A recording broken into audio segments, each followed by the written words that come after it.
A doctor shouldn't sell products. You wouldn't trust me if you came to me for advice and I said, take my version of a solving cream here. It just doesn't sound and feel right to me. I'll show you one that I like a lot. Our trusted sponsorship partner, USANA Health Sciences, makes a product called BOMBSHELL. In addition to the magnesium with 20% off, what else can you find on the iHerb website? Over 30,000 health and wellness products. A magic weight loss cure for every body type. You buy it online. Probiotics, available in your local Walmart or on Walmart.com. Pennsylvania Senate candidate Dr. Mehmet Oz built an incredibly lucrative career out of the trust in himself he cultivated with the American people. After all, he is America's doctor, the one and only Dr. Oz. Did I say incredibly lucrative career? I meant utterly, obscenely lucrative.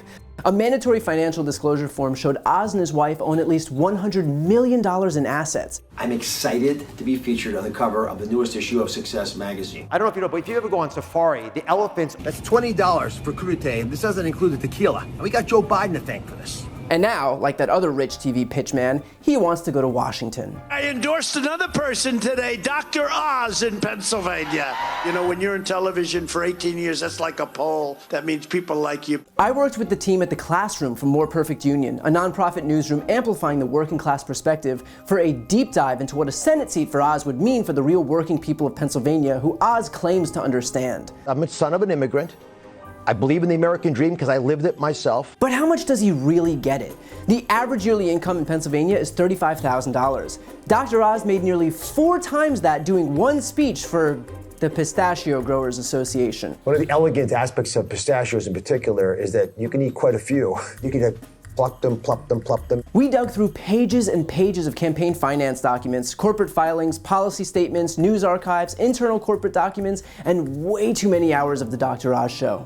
There's a pattern there. America's doctor enriching himself by selling out working people and their trust in him to the highest bidder. Now he's hoping his deceptive marketing practices are good enough to dupe working Pennsylvanians into sending him to Washington. And that has far-reaching ramifications for the American worker. So let's dig in. This is Brian Tyler Cohen meets The Classroom by More Perfect Union.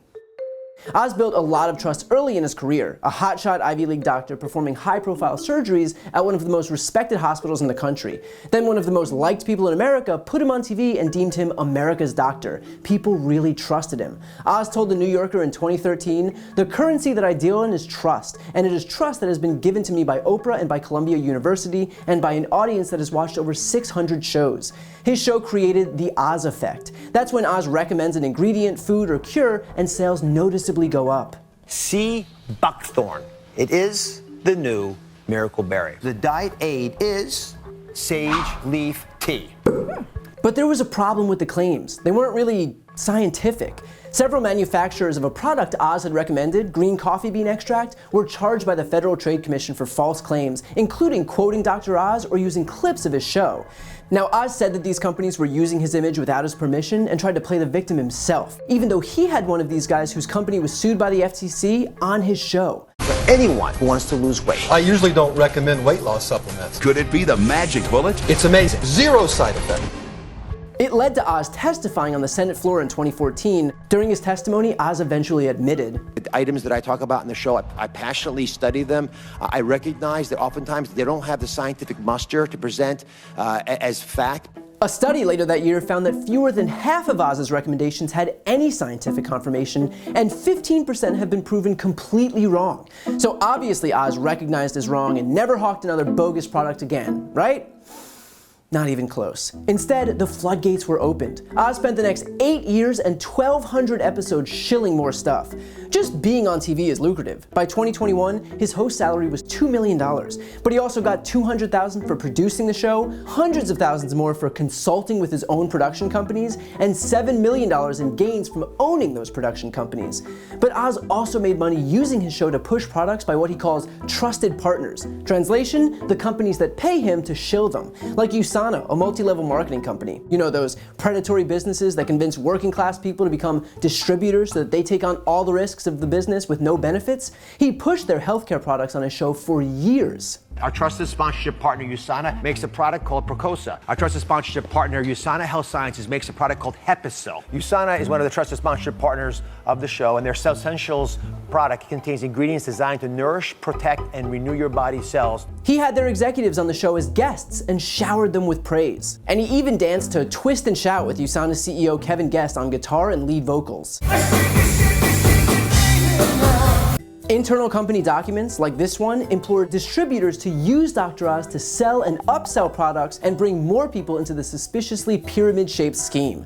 Oz's financial disclosure doesn't show how much USANA paid, but the very existence of the deal shows that it's not hard to buy Dr. Oz's word. He sold out his viewers, using their trust in him to get them to join a predatory business model. And USANA products are ostensibly healthcare. People who trust Oz were buying expensive products, unregulated by the FDA, possibly in lieu of other treatments. Oz also launched his own healthcare product, ShareCare, an app for connecting patients with doctors and medical advice. Oz pushed ShareCare hard, which makes sense. He has millions of dollars invested in it.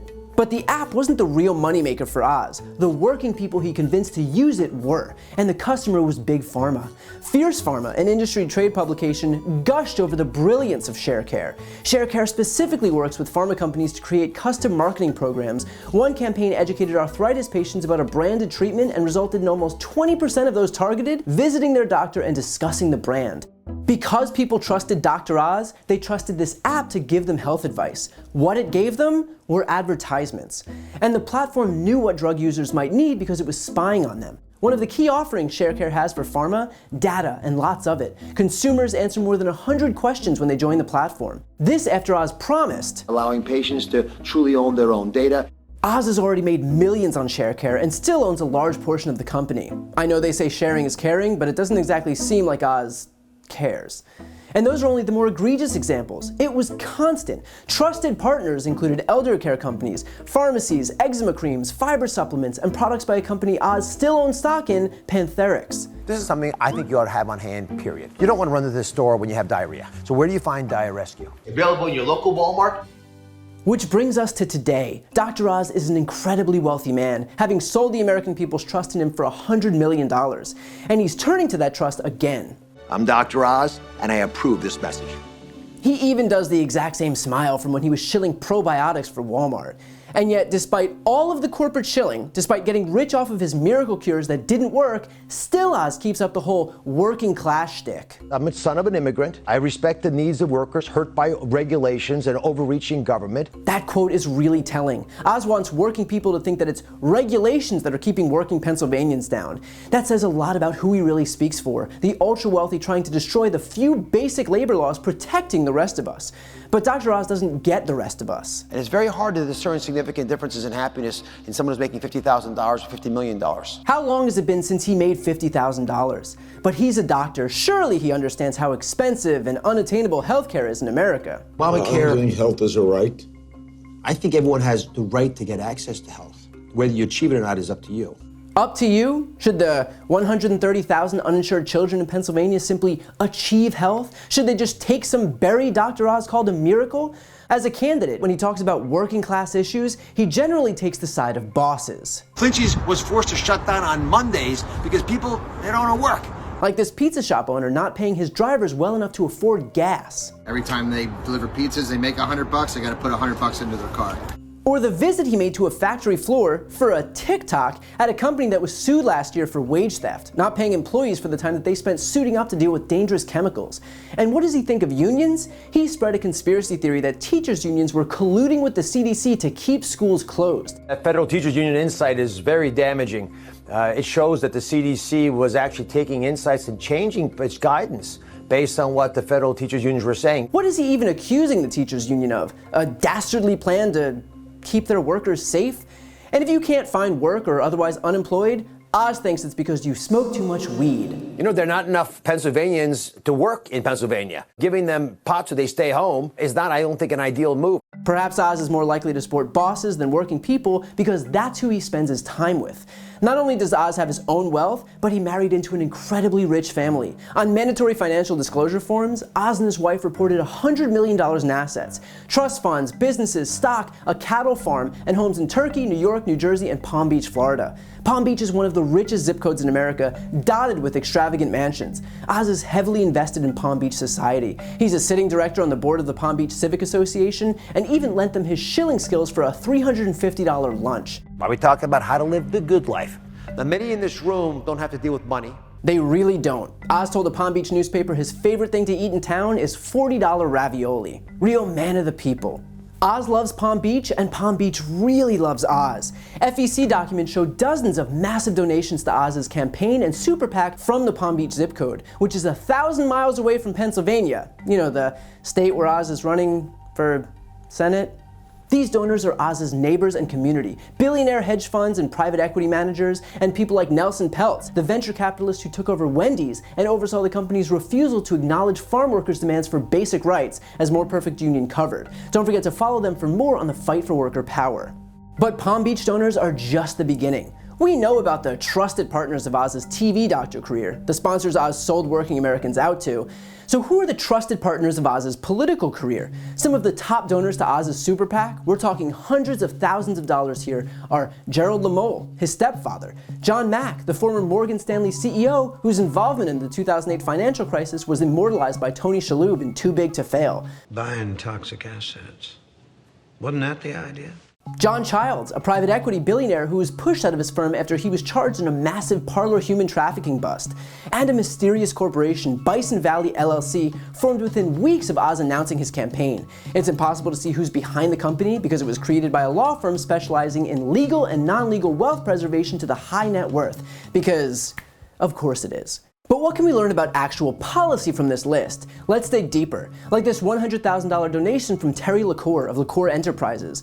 LaCour donates to a lot of Republicans, but this year his biggest donation by far was to Oz. LaCour Enterprises, like Oz's old favorite USANA, is heavily involved in multi-level marketing. So is SGII Inc., Senegence, whose executives also made several large Oz donations. Senegence is a member of the Direct Selling Association, the industry group for MLMs. Days after Oz won his primary, he gave the keynote speech at the CEO breakfast for the industry group, and he's been going to their events for years. But this isn't just an MLMs are bad and culty thing. The Direct Selling Association has political goals that would affect every working American. MLMs rely on their distributors being independent contractors rather than full employees to deny them benefits and basic labor protections. The association lobbied against the PRO Act because it would have extended NLRB protection, the right to organize and unionize, to far more workers, like their distributors. But it's not just MLMs. The Direct Selling Association is part of a coalition of companies and trade groups supporting the deceptively named Worker Flexibility and Choice Act. It would narrow the definition of employee so far more workers would be independent contractors, meaning fewer rights in the workplace. It would give employers a pathway to deny basic rights like workers' comp, insurance, overtime, severance, and even a minimum wage. Worker misclassification, that's when an employee is wrongly sorted as an independent contractor so that they lose protections, is already a huge problem for working people in Pennsylvania. The state's Worker Misclassification Task Force found 50,000 employers misclassify at least one employee, 390,000 workers misclassified, and nearly 12,000 misclassified workers who were injured were denied workers' comp, totaling $176 million in stolen medical coverage and lost wages. Oz hasn't made any public statement on worker classification, and his campaign didn't respond to requests for comment. But if you look at the industries and organizations who endorse anti-worker bills, there is a lot of crossover with Oz's donor list. Temporary staffing agencies and their owners, one of whom tried to hide his donation behind an LLC, home care firms, the fast food industry, and construction and trucking firms. And remember what Oz said about helping workers. Workers hurt by regulations. Those regulations are there to protect workers. Worker protections are just one of the important regulations Oz and his benefactors would financially benefit from destroying. Food and drug safety regulations, truth in advertising laws, and limits on pharmaceutical marketing. And of course, the fight by the ultra-rich to destroy worker protections goes beyond Dr. Oz and his benefactors. The corporate right has been trying similar legislation for years. It's a major priority of the Koch-backed Americans for Prosperity. AFP endorsed Dr. Oz in the general election, of course, and the Koch family's private equity firm firm also owns 9 million shares of ShareCare, the company Oz started, because Dr. Oz sees working people as something to sell out or sell to. First it was miracle cures, multi-level marketing, and data harvesting apps. Now it's himself as a miracle senator to fix inflation and reduce gas prices. Oz is truly an amazing pitchman. He builds trust and then takes advantage. Working people in Pennsylvania need to make sure that they don't fall for it. This has been a collaboration with the Classroom and More Perfect Union. They are doing amazing work using reporting and explanatory journalism to help working people be seen and heard. So head over to More Perfect Union's channel or find the link in the post description of this video and hit subscribe. Make sure you show them some support, and who knows, we might get a deep dive exposing another Senate candidate or two. Again, that's More Perfect Union. Subscribe today.